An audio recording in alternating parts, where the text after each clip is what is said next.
Alright mga kaibigan, good morning. Welcome na naman sa ating panibagong fishing hobby.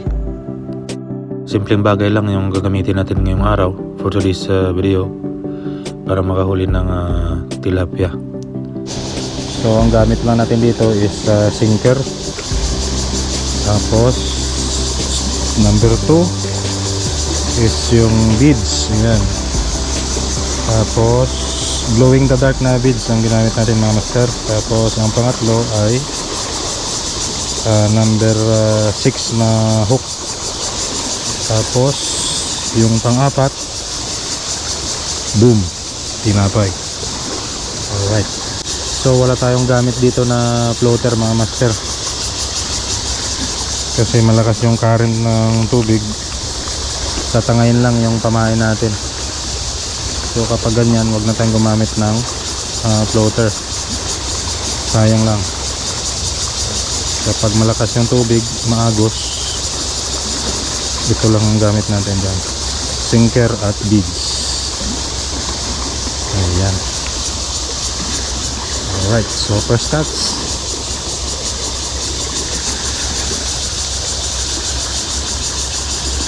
So hindi yan basta-basta sumasabit yung tima mga master, kasi may pamain tayo na nilagay. Ayan mga master, fish on.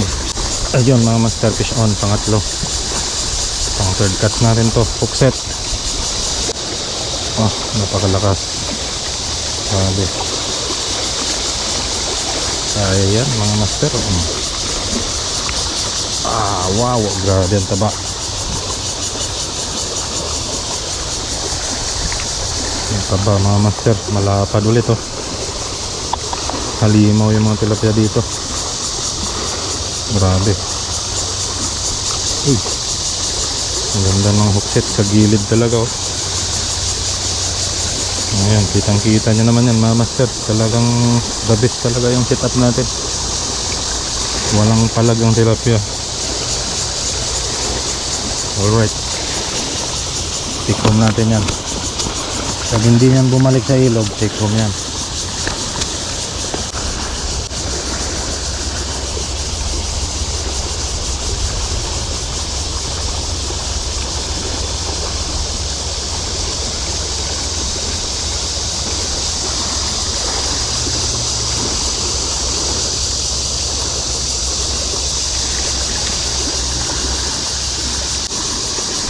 Hook set mga master, pang 5.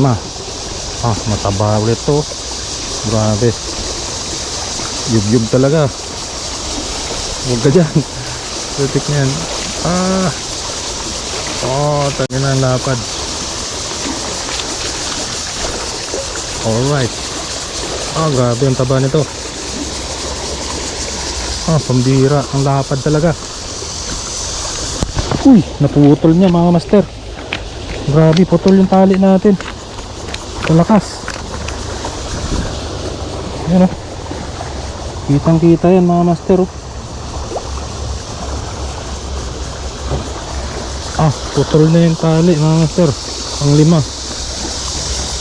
Grabe, ang ganda ng hook set.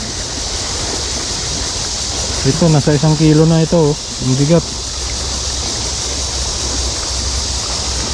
Grabe, putol ang tali.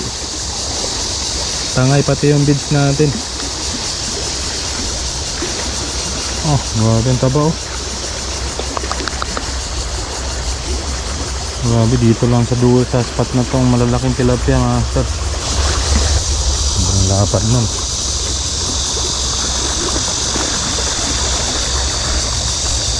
Ang lakas niya.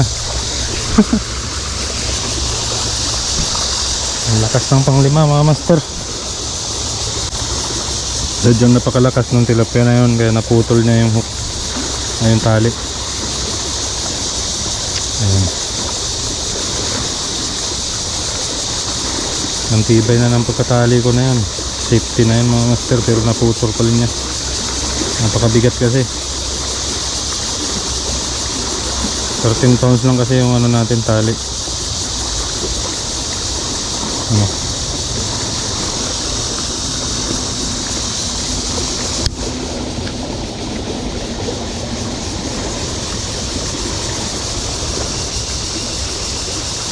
Pang-anim mga master.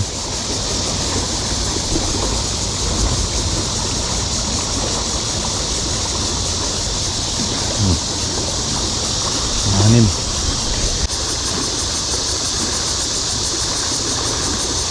Yes sir. Hook set. Hook set mga master. Wow. Ang ganda ng pagka-hook set niya, medium size. Ayan, medium size lang yung nahuli natin, oh. Pang 8. Medium size yung pang 8 mga master.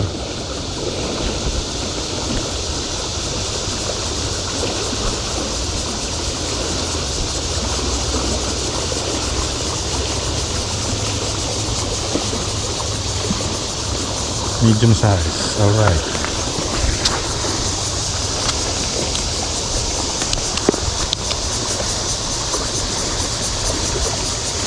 Bahala ka na, pag gusto mong bumalik sa ilog, malaya ka.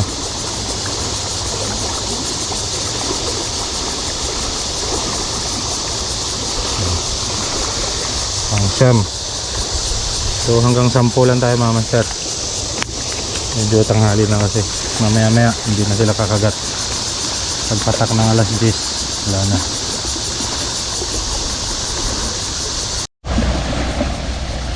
So ayan mga master, pang 7. Ayan, napakalapad. Lumiit yung, tingnan nyo mga master, lumiit yung ating fishing reel. Ayan, napakataba ng tilapia na to. So ayan mga kaibigan, ayan mga master, so bubuhatin natin. Papakita ko sa inyo kung gaano kalaki yung mga tilapia dito na nahuhuli natin. Alright. Ayan, napakataba niya mga master. Malaki pa sa mukha ko yan, sulit yan mga master. Legit na legit yan. Wala tayong gamit na floater dito. Alright. Naputulan tayo ng tali kanina dahil sa lakas nito. Yan yung pang last natin. So tanghali na mga master. Ang oras natin is 9 na ng umaga mga master. So wala na, hindi na active yung mga tilapia ngayon. Alright. So yan mga kaibigan, hanggang sa muli. See you sa sunod na upload natin na video. Ayan. So thank you for watching and goodbye.